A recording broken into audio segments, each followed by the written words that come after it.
ক্ষয়ক্ষতির উত্তর দেয়া এই মুহূর্তে কঠিন, তবে এতটুকু বলা যায় যে যে চিত্র এখানে দেখা যাচ্ছে প্রায় 6 তলা একটি ভবন প্রায় পুরোটাতেই অগ্নিকাণ্ডে জ্বলেছে। এবং যে তথ্যটা স্বস্তির সেটা হলো যে কেউ হতাহত সেরকম আকারে হয়নি, হালকা একটু চিড়ে চুড়ে গেছে শরীরের কোনো জায়গায়, তবে সেরকম আকারে বড় আকার দেখা যায়নি। এবং আরেকটা স্বস্তির কথা হচ্ছে যে আমরা দেখতে পাচ্ছি যে ফায়ার সার্ভিসের কর্মীরা, তাদের ঊর্ধ্বতন কর্মকর্তারা অন্যদের সঙ্গে কথা বলছেন।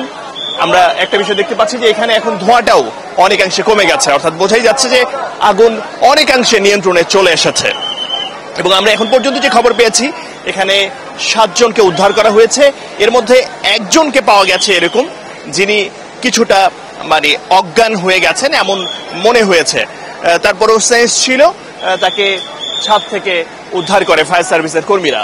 এবং এর আগে এখানে আমরা দেখেছি যে এখানে একটি বিউটি পার্লার রয়েছে দোতলায়, সেই বিউটি পার্লার থেকে 5-6 জন নারী কর্মীকে 4 জনের মতো 4 থেকে 5 জনের মতো নারী কর্মীকে এই বিউটি পার্লার থেকে তারা উদ্ধার করে। তারা পেছন পাশের, ঠিক এটা সামনের অংশ, আমরা যে অংশটিতে দাঁড়িয়ে আছি তার পেছন পাশ দিয়ে তারা নামাতে সক্ষম হয়েছে এবং তারা সুস্থ ছিল, এটা আমরা জানতে পেরেছি। এবং এর উপরের তলায় একজন জিম ইন্সট্রাক্টর ছিলেন, যিনি এই ভবনে একটা জিমের গ্যালাক্সি জিমের ইন্সট্রাক্টর, আমরা তাকে দেখেছি যে তিনিও অনেকে সুস্থ রয়েছেন, তার সঙ্গে আমাদের কথা হয়েছে, তিনি ভালো আছেন, কিন্তু উদ্বিগ্ন যে ভেতরে যে পরিমাণ ক্ষয়ক্ষতি হয়েছে তাতে করে এখানে যে ব্যবসায়িক প্রতিষ্ঠানগুলো রয়েছে সেগুলো কি মাত্রায় তারা মানে ক্ষতি পুষিয়ে ঠিক কিভাবে নিতে পারবে সেটা তারা এখনো আপাতত জানেন না। আর সবচেয়ে বড় যে বিষয়টা হলো সংখ্যার জায়গায়, এখানে যে নিচতলাটি ছিল সেখানে রেস্টুরেন্ট ছিল, লাভলিন রেস্টুরেন্ট, সেই রেস্টুরেন্ট থেকেই আগুনের সূত্রপাত বলে এখানকার স্থানীয় এবং অনেকেই ধারণা করছেন। যতটুকু ফায়ার সার্ভিস এবং পুলিশের কাছে যে তথ্য পাওয়া গেছে তাতে করে তারা বলছেন যে এখানে সিলিন্ডারের কোনো একটা ত্রুটির কারণে একটা বিকট শব্দ হয় এবং সেই শব্দটার পরেই মূলত এই পুরো ভবনে আগুনটা দ্রুত আকারে ছড়িয়ে পড়ে। তবে এখন পর্যন্ত ফায়ার সার্ভিসের পক্ষ থেকে সেটা নিশ্চিত করা হয়নি। 100-রও বেশি ফায়ার সার্ভিসের সদস্য, 11টি ইউনিট এখানে কাজ করছেন।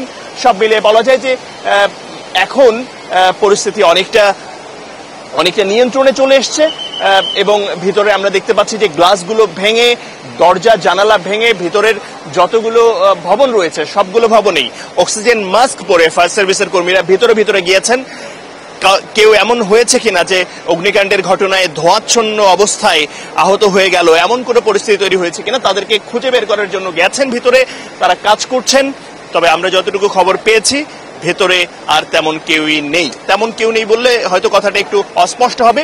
ভিতরে কেউ নেই বলেই ফায়ার সার্ভিসের কর্মীরা নিশ্চিত হতে পেরেছেন, যদিও আনুষ্ঠানিকভাবে তারা এখন পর্যন্ত ঘোষণা করেননি।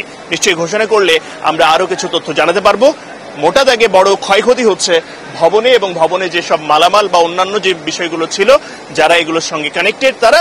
তবে সাধারণ মানুষ মনে করেন যেন এরকম পরিস্থিতি আগামীতে আর না হয়, প্রশাসন যেন আগে থেকেই তৎপর থাকে, কি কারণে কেন হচ্ছে এই সমস্যাগুলো সেগুলো যেন আইডেন্টিফাই করে সেগুলোতে কাজ করতে পারে সবাই।